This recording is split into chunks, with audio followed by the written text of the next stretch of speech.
بسم اللہ الرحمن الرحیم۔ پروگرام گفتگو کے ساتھ نعیم بلوچ حاضر خدمت ہے، اور اس پروگرام میں ہم مختلف دینی موضوعات کو زیر بحث لاتے ہیں۔ آج جس موضوع کا ہم نے انتخاب کیا ہے وہ رفیع صاحب بہت معرکۃ الآراء موضوع ہے، اور یہ ہے عورت کے حوالے سے یہ گفتگو کہ اس کا معاشرے میں کیا مقام ہے، کیا وہ مرد کے بعد دوسرے نمبر پر آتا ہے یا وہ برابری کی سطح پر اس کو دیکھا جائے گا۔ اور یہ موضوع اس لیے بہت زیادہ اہمیت اختیار کر گیا ہے کہ جدید دور سے پہلے مختلف مذاہب میں، ہندو مت ہو، وہ عیسائیت ہو، وہ کوئی اور ہو، اس میں عورت کی حیثیت معاشرے میں ایک مانی ہوئی حیثیت تھی کہ وہ ایک دوسرے درجے ہی کی شہری ہے، یا دوسرے درجے ہی میں اسے کنسیڈر کیا جائے گا، چاہے ستی کا معاملہ ہو، چاہے اس کو جنت سے نکالنے میں اس کا کردار ہو، اور اس پر لٹریچر کی بڑی بڑی معرکۃ الآراء اور بہت کلاسک چیزیں، پیراڈائز لاسٹ جیسی بہت زبردست قسم کی چیزیں لکھی گئیں۔ اور اس کے بعد ایک نیا دور آیا، جدید دور رینیسنس کے بعد، اور اس میں ہم دیکھتے ہیں کہ عورت کی برابری اور اس کنسیپٹ کو چیلنج کیا گیا کہ وہ کسی بھی لحاظ سے مرد سے پیچھے ہے۔ ہمارے ہاں اسلام میں اس طرح کی باتیں کی گئیں کہ نہیں، وہ ایک برابر کی مخلوق ہے، جیسے مرد ہے ایسے ہی عورت ہے، لیکن معترضین کا خیال ہے کہ یہ ایک سویپنگ سٹیٹمنٹ ہے۔ جب یہ کہا جاتا ہے کہ جی عورت کی گواہی برابر نہیں ہے، جب یہ کہا جاتا ہے کہ وہ مرد اس پر فوقیت رکھتا ہے، جب یہ کیا جاتا ہے کہ عورت کو تو بنایا ہی اس لیے گیا ہے کہ وہ مرد کے لیے تسکین کا سامان فراہم کرے، تو یہ اور بھی اس طرح کی بہت ساری باتیں ہیں۔ تو میرا خیال ہے کہ آپ اس موضوع پر گفتگو کا آغاز یہاں سے کریں کہ عورت کی تخلیق کے حوالے سے کیا قرآن اور حدیث میں کوئی رہنمائی ہمیں ملتی ہے؟ بسم اللہ الرحمن الرحیم۔ یہ جو موضوع ہے نا کہ مرد و عورت میں فوقیت کس کی ہے، بنیادی بات یہ ہے نا، دونوں برابر ہیں یا ان میں سے کوئی ایک دوسرے پہ برتر ہے۔ عام طور پر تصور یہی دنیا میں دیکھنے میں آتا ہے، یعنی پچھلے زمانوں میں تو زیادہ آتا ہے، اب بھی کہیں کہیں بحث اٹھتی ہے کہ برابر ہے، ورنہ عام طور پر مرد کو عورت سے برتر ہی قرار دیا گیا ہے معاشرت میں۔ یعنی عورت کو حیوان نہیں قرار دیا، عورت کو انسان ہی قرار دیا ہے انسانوں نے، لیکن بہرحال اس سے دوسرے درجے کا انسان قرار دیا ہے، اور اسی والے سے مختلف باتیں۔ تو اس میں جو چیزیں ہیں نا، بہت سی باتیں تو فی الواقع سوسائٹی میں پائی جاتی تھیں اور وہ غلط تھیں، بالکل غلط تھیں۔ تو جب اسلام آیا تو اس نے بھی ان کو کنڈیم کیا، ان چیزوں کو، اور بعض چیزیں ایسی تھیں جو غلط فہمیوں کا باعث تھیں۔ جو مرد و عورت میں اختلاف پایا جاتا ہے اس کو یعنی یہ شکل دے دی گئی کہ فلاں برتر ہے اور فلاں کمتر ہے، حالانکہ وہ شخصیتوں کے اختلاف کا پہلو تھا، ٹھیک بات ہے نا۔ اور کچھ چیزوں میں فرق بھی تھا، یعنی فرق اس طرح کا تھا کہ کسی جگہ مرد آگے ہے اور عورت اس سے پیچھے ہے، اور کسی جگہ عورت آگے ہے اور مرد اس سے پیچھے ہے۔ تو یہ جو اختلاف تھا ان کو مختلف شکلیں دے دی گئی۔ اب ہم اس کو دھیان سے دیکھتے ہیں، جو آپ نے شروع میں کہا ہے کہ بھئی اللہ تعالیٰ نے یہ تخلیق کے حوالے سے کیا معاملہ بتایا ہے۔ اس حوالے سے قرآن مجید میں جو ہمیں آیت ملتی ہے نا، سورہ اعراف میں جو بات بتائی گئی ہے وہ اس طرح سے ہے کہ خلقکم من نفس واحدہ، اللہ تعالیٰ نے تمہیں یعنی تم انسانوں کو ایک ہی نفس سے پیدا کیا ہے، ایک ہی جان سے پیدا کیا، یہ کہا جا سکتا ہے۔ وَجَعَلَ مِنْهَا زَوْجَهَا، اور اس کا جوڑا اسی سے بنایا ہے، اسی قسم کا بنایا ہے، جیسا تخلیق کیا یہ ٹھیک ہے نا، وجود اسی کا، اس کا جوڑا بنایا اسی ٹائپ کا، یعنی کہ دونوں کی سپیشی ایک ہی ہے، نوع ایک ہی ہے، ایک ہی نوع کا بنایا ہے۔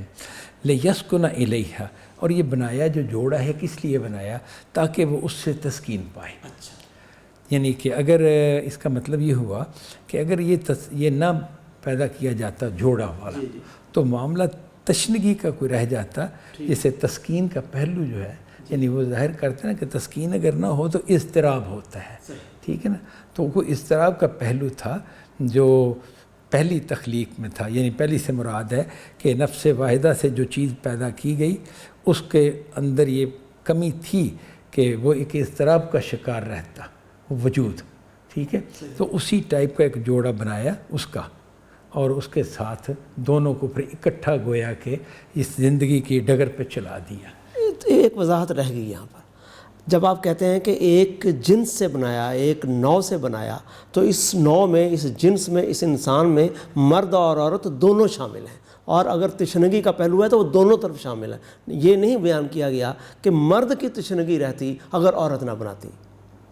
اور عورت کی تشنگی رہتی اگر مرد نہ بناتا، دونوں یہاں پر ہیں یا ایک مراد ہے؟ ہاں، یہ دیکھیں مسئلہ یہ ہے کہ یہ اگر سوال آپ یہ کریں گے نا تو یہ سوال اس طرف چلا جاتا ہے کہ کیا مرد اور عورت پہلی بات مختلف ہیں، تو ہاں کہیں مختلف ہیں، بالکل ٹھیک ہے۔ تو پہلے کس کو بنایا گیا؟ نفس واحدہ سے جو چیز تخلیق کی گئی وہ مرد تھا، تو پھر اس کا جوڑا عورت ہوئی تو وہ دوسرے نمبر پہ تخلیق ہوئی، اور تخلیق ہوئی تو وہ مطلب ہے کہ اس کے لیے اس اضطراب کو ختم کرنا تسکین کا باعث تھی۔ یہ یوں کریں گے، اس کی بجائے بات یہ ہے کہ ایک ہی جان سے اللہ نے دو وجود پیدا کیے، ٹھیک ہے، یعنی کہ اگر آدم کو پیدا کیا، یہ ہم کہہ لیں یہ مرد کو پیدا کیا، تو اس کا جوڑا بھی اسی جان سے بنایا، اسی نوع سے بنایا، اسی قسم کا بنایا، اسی بنیاد سے اٹھایا، ٹھیک بات ہے نا۔ تو اس میں یہ تقدیم و تاخیر والی بات کی طرف ہم نہیں جائیں گے، بلکہ یہ جائیں گے دونوں ایک ہی قسم کے بنائے گئے، ایک ہی جان سے دو وجود بنائے گئے، اور جن سے پھر آگے نسل انسانی پھیلانی تھی تو وہ ایک قسم کے تھے، ٹھیک ہے، اور ان کا مقصد تخلیق یہ تھا کہ وہ تسکین کا باعث بنے، ٹھیک ہے۔ وہ جب الزوج کا پہلو ہے نا جوڑے کا، تو جوڑا تسکین کا باعث بنے، تو اس سے یہ خود بخود بات نکلتی ہے، اور یہ بات حقیقت بھی ہے کہ مرد کے لیے عورت تسکین کا باعث ہے، عورت کے لیے مرد تسکین کا باعث ہے، یہ فطری طور پر ان الفاظ سے۔ تو رفیع صاحب، اس زیر بحث موضوع میں تو پھر آپ ہماری رہنمائی کریں کہ عورت اور مرد کی تخلیق کے حوالے سے قرآن مجید ہمیں کیا ایجوکیٹ کرتا ہے؟ اچھا، اس حوالے سے جو ہمارے سامنے قرآن مجید کچھ آیات آتی ہیں نا، دو جگہوں سے یہ بات بیان ہوئی ہے، تو اسے میں بیان کر دیتا ہوں۔ فرمایا، ایک تو ہے سورہ اعراف میں 180 نمبر آیت، 199 نمبر آیت ہے، اور اس میں یہ فرمایا گیا ہے، بسم اللہ الرحمن الرحیم، خلقکم من نفس واحدہ، یعنی خدا نے تم کو ایک ہی جان سے تخلیق کیا ہے، وجعل منہا زوجہا، اور اسی جان سے اس کا جوڑا بنایا، لیسکن الیہا، وجہ بتا دی کہ جوڑا کیوں بنایا، تاکہ وہ اس سے تسکین پائے۔ اب یہ جو چیز ہے کہ یعنی کہ الفاظ جو ہے نا، خلقکم، اس نے تمہیں تخلیق کیا، تم سب کوئی مرد و عورت ہیں، قرآن ظاہر جب نازل ہوا ہے تو انسانیت موجود ہے پوری،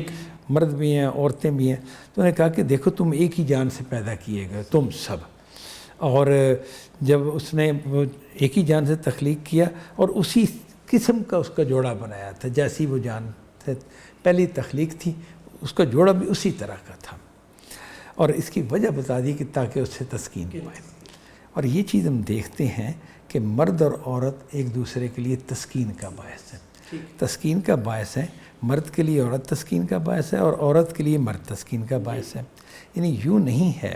کہ مرد کے لیے تو عورت تسکین کا باعث ہے اور عورت کے لیے مرد تسکین کا باعث نہیں ہے، نہیں، چونکہ انسان وہ بھی ہے لہذا انسانی مسائل اس کو بھی لاحق ہیں، ٹھیک ہے، اور انسان یہ بھی ہے لہذا انسانی مسائل اس کو بھی لاحق ہیں۔ اس حوالے سے تخلیق کی صورت جو بھی رہی، جو ہم سے خدا نے ظاہر قرآن میں وہ اس طرح سے واضح طور پہ بیان نہیں ہوئی کہ ہم کہہ سکیں کہ کیا شکل تھی، مرد کو کیسے تخلیق کیا، عورت کو کیسے، علماء نے اندازے تو اس میں بیان کیے ہیں، لیکن بہرحال جو بھی شکل تھی یہ دونوں ایک ہی نوع تھے، ایک ہی جنس کے تھے، اور ایک کے دوسرے جو ایک یعنی ہر اپنے جوڑے کے لیے تسکین کا باعث تھا۔ یہ تسکین کا جو لفظ ہے نا، یہ بھی بہت سی غلط فہمیوں کا باعث بن جاتا ہے، ضروری ہے کہ اس کو اسی جگہ پر واضح کر دیا جائے۔ عموماً یہ لیا جاتا ہے کہ جنسی تسکین ہی اس سے مراد ہے، یہ ایک کافی جیسے نا ناقص غلط فہمیوں کا باعث، اس میں کوئی شک نہیں کہ اگر جنسی تسکین نہ ہو تو انسان اضطراب محسوس کرتا ہے. یہ اضطراب مرد بھی محسوس کرتا ہے, یہ اضطراب عورت بھی محسوس کرتی ہے. دونوں کے ہاں جنس کی ایک قوی جذبہ پایا جاتا ہے, اس میں نہیں کوئی بحث, اور دونوں تسکین کی تلاش میں ہیں, یہ اپنی جگہ پر ہے. لیکن انسان ایک پورا وجود ہے, وہ ایک اخلاقی وجود ہے, ایک نفسیاتی وجود ہے, ایک عقلی وجود ہے. تو یہ اس کو اس طرح سے لینا انسان کی یا ہماری بے عقلی ہوگی یا ہمارا نقص ہوگا, ہماری جہالت ہوگی اگر ہم اس طرح لیں کہ نہیں تسکین سے صرف جنسی تسکین مراد ہے. یہ بات جو ہے یہ ظاہر ہے کہ بلکہ اگر کوئی یہ یوں کہتا ہے تو پھر اس سے یہ سمجھا جائے گا کہ اس کے ذہن میں سے شاید انسان کا اصل پہلو اس کی جنس کا ہی معاملہ ہے. یہ نفسیاتی تسکین کا بہت بڑا ذریعہ ہے یہ جوڑا ایک دوسرے کے لیے, مرد کے لیے عورت, عورت کے لیے مرد. یہ اگر ہم دیکھیں نا تو ایک مرد کو اگر اس کی بیوی کا ساتھ میسر ہے, ٹھیک ہے, تو اور دنیا میں مخالفت اس کی پائی جاتی ہے تو یہ ساتھ اس کو باقاعدہ زندہ رکھتا ہے. بیوی کا ساتھ چونکہ سب سے قریب ہوتی ہے نا, اسی لیے بیوی کے ساتھ اگر اس کا شوہر کھڑا ہے تو دنیا جہان کے مسئلوں سے وہ نبٹنے کا حوصلہ نہیں کھوتی, یعنی کہ اس کے اندر وہ حوصلہ موجود ہوتا ہے, مرد کے اندر بھی عورت کے اندر بھی. تو یہ ایک دوسرے کے لیے پھر اس کا نفسیاتی تسکین کا باعث ہے, اور بہت بڑے مسائل میں, بہت بڑی بڑی الجھنوں میں نفسیاتی تسکین کا باعث ہے. اسی طرح اخلاقی اعتبار سے تسکین کا باعث ہے, کیونکہ یہ ایک دوسرے کے لیے جسے کہتے ہیں نا اخلاق میں جو دراڑ پڑتی ہے وہ جنسی آوارگی سے پڑتی ہے. ایک دراڑ جو ہے اس طرف سے پڑتی ہے اور یہ بہت بڑی دراڑ ہوتی ہے اگر ایسا ہو جائے. لیکن یہ تو ایک دوسرے کے لیے لباس ہوتے ہیں, یہ تو اس معاملے میں ایک دوسرے کی حفاظت کرتے ہیں. تو یہ بھی تسکین کا پہلو ہوا. اخلاقی اعتبار سے بھی بہت سکون اور تسکین والی صورتحال جو ہے. اس کے علاوہ بھی پہلو آپ مختلف لیں گے تو محسوس ہوتا ہے کہ اس میں یہ تسکین کا لفظ ایک جوڑے کی باہمی تسکین کا یہاں پہ ذکر ہے, نہ کہ صرف جنسی پہلو سے. یہ انسان نے صرف اپنی کسی کوتاہی یا خامی کی وجہ سے ایسے سوچ لیا گیا. دوسری بھی آیت بھی میں یہاں پہ ذکر کر دوں, وہ سورہ روم کی آیت ہے, اور اس میں فرمایا خلق لکم من انفسکم ازواجا, اللہ تعالیٰ نے تمہیں سے تمہارے جوڑے بنائے ہیں, لتسکنوا الیہا, تاکہ تم ان جوڑوں کے ساتھ تسکین پاؤ, وجعل بینکم مودۃ ورحمہ, اور اس نے تمہارے درمیان محبت اور رحمت رکھی. محبت اور رحمت رکھی. اب یہ دیکھیں یہاں پہ جو الفاظ ہے نا کہ خلق لکم من انفسکم, تمہارے لیے خدا نے تمہارے اندر ہی سے, من انفسکم سے مراد ہے یعنی یہ نہیں کہ شوہر سے اس کی بیوی پیدا ہوتی ہے, ایسا تو نہیں ہے. وہ تو یعنی کہ مردوں کی قسم سے ہی عورتیں پیدا ہوتی ہیں اور عورتوں کی قسموں سے ہی مرد پیدا ہوتے ہیں, یعنی ایک ہی یہ نوع ہے انسان جس سے جوڑے بنتے ہیں, دونوں جوڑے بنتے ہیں. اچھا, اور یہ فرمایا کہ تاکہ تم ایک دوسرے سے تسکین پاؤ. یہاں یہ ہے لیسکنوا الیہ, تاکہ وہ اس سے, اس مؤنث سے, یہاں مؤنث میں تو اصل میں آ رہا ہے ازواجن کے لیے, یعنی کہ جو جوڑے ہیں وہ جوڑوں سے تسکین پاؤ. اور یہ جوڑوں سے تسکین ظاہر پہلے بھی بات ہو چکی کہ یہ باہم تسکین کا معاملہ ہے. اور تسکین کے حوالے سے جو ہے آگے یہ دیکھیں وجعل بینکم مودۃ ورحمہ, اور اس نے تمہارے درمیان محبت اور رحمت رکھی. اگر صرف تسکین سے مراد جنسی تسکین ہوتی تو محبت اور رحمت کا لفظ یہاں بیکار لفظ ہے. محبت اور رحمت تو ایک اور چیز ہوتی ہے. محبت میں تو بہت سی مطلب مراحل آتے ہیں, مشکلیں آتی ہیں, وفا آتی ہے, اس میں ایثار آتا ہے, قربانی آتی ہے. یہ ساری محبت ہی کی جو ڈرائیونگ فورس ہے, اس سے بندہ ان چیزوں کو سے گزرتا ہے یا ان مرحلوں سے گزرتا ہے. اور رحمت ایک دوسرے کے لیے. تو اس کا مطلب ہے کہ بات جو ہو رہی ہے وہ ایک بڑی سطح پر ہو رہی ہے. تو یہاں یہ چیز بالکل صاف ہو جاتی ہے کہ تسکین سے مراد محض جنسی تسکین نہیں, وہ بھی ایک پہلو ہے, اور اس کے علاوہ جو انسانی سطح پر انسان کے تمام پہلوؤں کے ساتھ جو تسکین کا پہلو ہے وہ اس میں میاں بیوی ایک دوسرے کے لیے معاون ہوتے ہیں. اچھا رفیع صاحب, ٹھیک ہے, یہ آپ نے تسکین کے، مودت کے، رحمت کے مختلف پہلو جو ہیں وہ بیان کر دیے، اور بالکل اس میں حقیقت ہے، کوئی بھی اس کا انکار نہیں کرتا۔ عورت جو ہے وہ مرد کی، عورت جو ہے وہ بیوی کی حیثیت سے، بہن کی حیثیت سے، ماں کی حیثیت سے وہ انسانی معاشروں میں قدیم ہو یا جدید ہو موجود رہی ہے، اور اس کی یہ ساری قربانیاں اور ایثار اور اس کا کردار پوری شان کے ساتھ ہر معاشرے میں نظر آتا ہے۔ لیکن جو معاشرتی سطح پر کنسیپٹ ہے کہ وہ برابر نہیں ہے، یہ پھر کہاں سے آیا؟ اچھا، یہ کہاں سے آیا، یہ بھی ایک سوال ہے،